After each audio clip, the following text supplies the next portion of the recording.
What's going on, everybody? It's been a few years now, 3, 4, since I made a Miata related video. If you started following my channel a long time ago, I posted a couple videos regarding NB2 engine swap into an NB1 Miata. For those who haven't seen my previous videos, it looks like a 2001 and up Miata, but it is in fact a 99 with a full front end NB2 conversion, full drivetrain NB2. So the car originally is a 99 Mazda Miata. Oh shoot, what's it called? The Bose option with the leather package and sport package, I believe. Whatever package that includes. So it did come with the factory torsion and the hard S suspension, or soft S. I can't recall, which completely makes no difference right now because the suspension has been swapped out. So on my last video, I was going through some of the tips and tricks on the engine swap, some wiring issues, or you've seen maybe one of my headlight wiring videos. I just want to give you guys some tips and tricks regarding coilovers. And if you have never dropped the transmission on the Miata and you have to remove the power plant frame, that might be one of the biggest hurdles.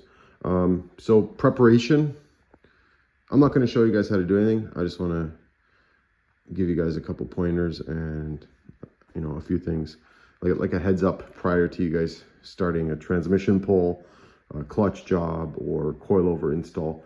So let me start with the coilovers. I have Teen Street Advance for the last 5 years, I think. These guys, I just pulled them out and I'm upgrading to Teen Flexes.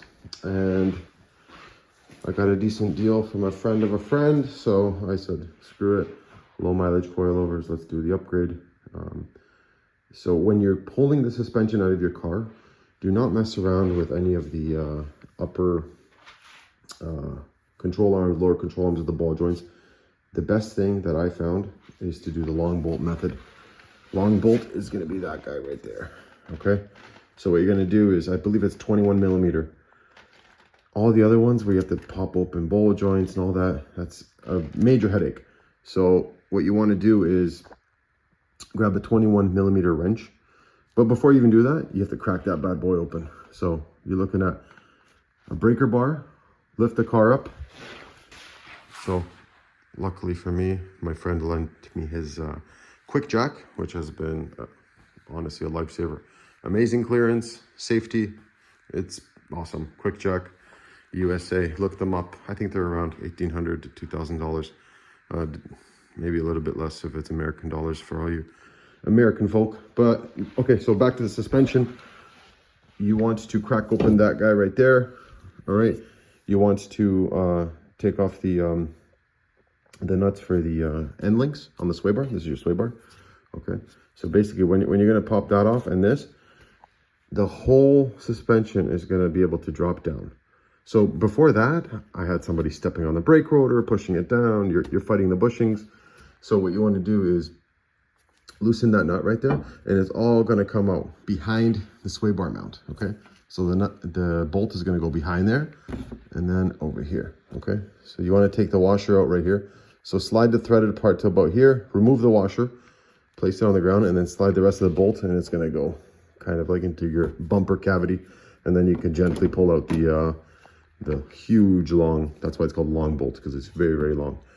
So you're going to pull that out, your sway bar end links, and then the lower strut mount, which is going to be, I believe, a 17 millimeter, which is, you can't see much, but it's over here, down there. Okay, so 17 millimeter for that guy, and then you got two 10 millimeter bolts for the brake line that hold it in place.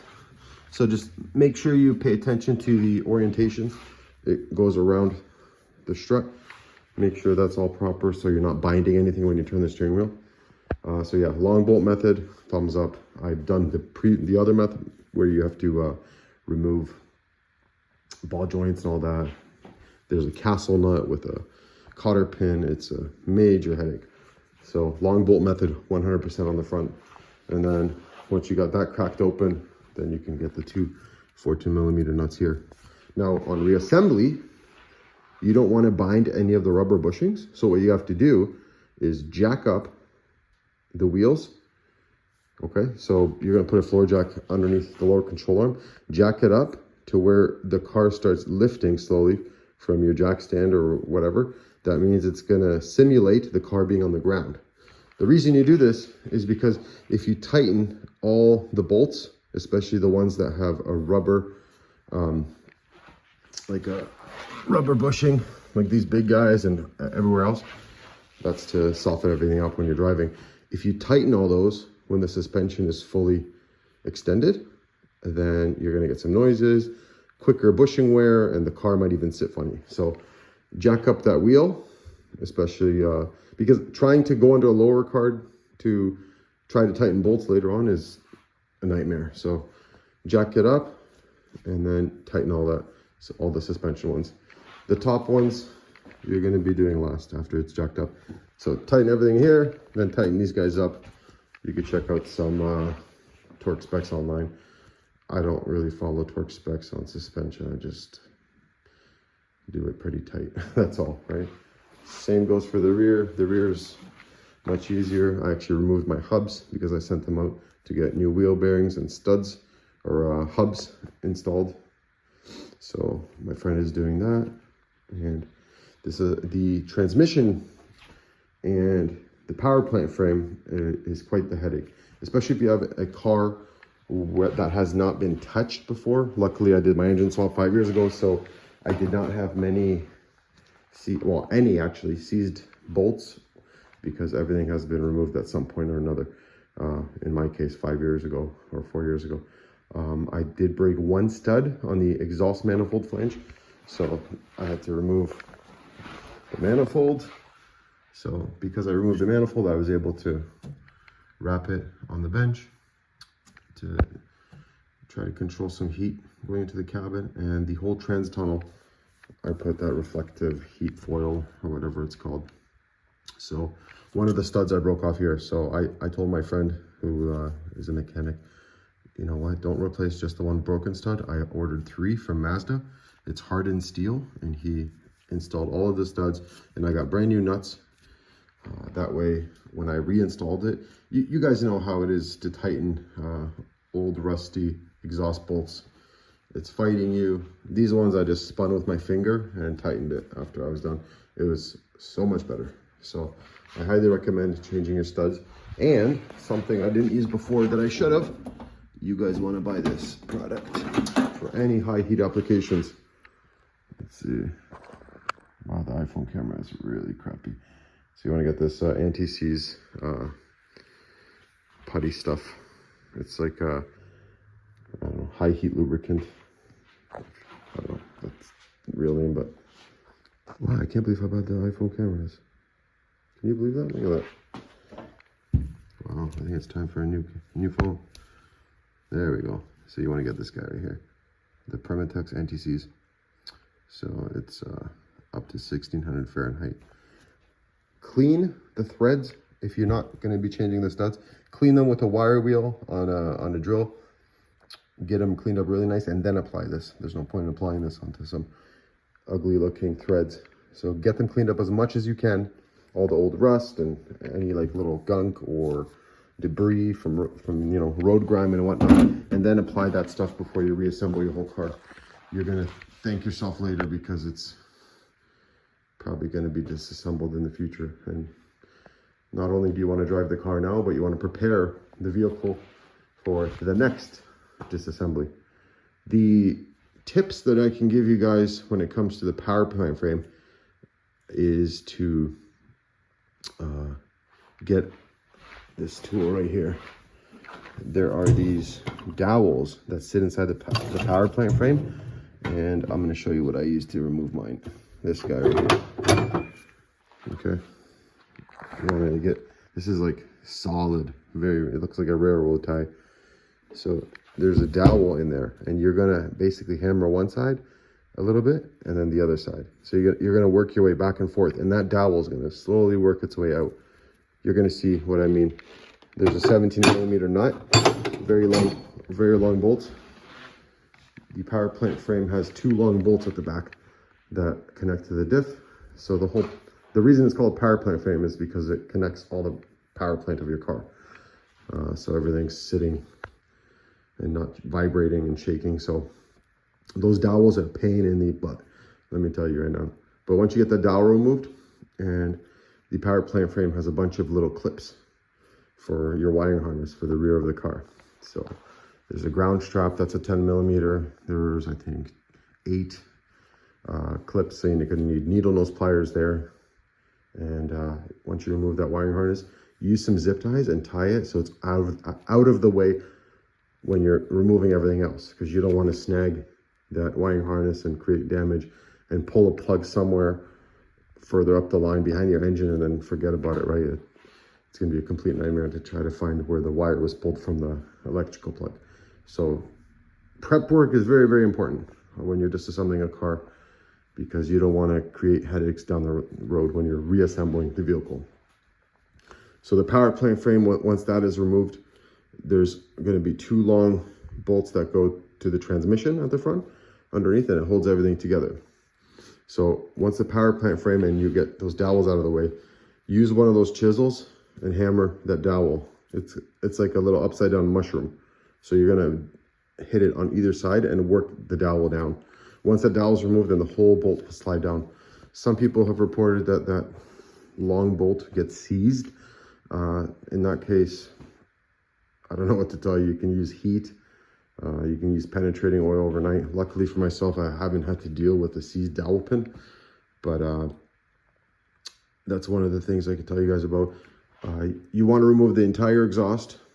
I actually removed my transmission with the exhaust manifold and downpipe still attached, and I was alone.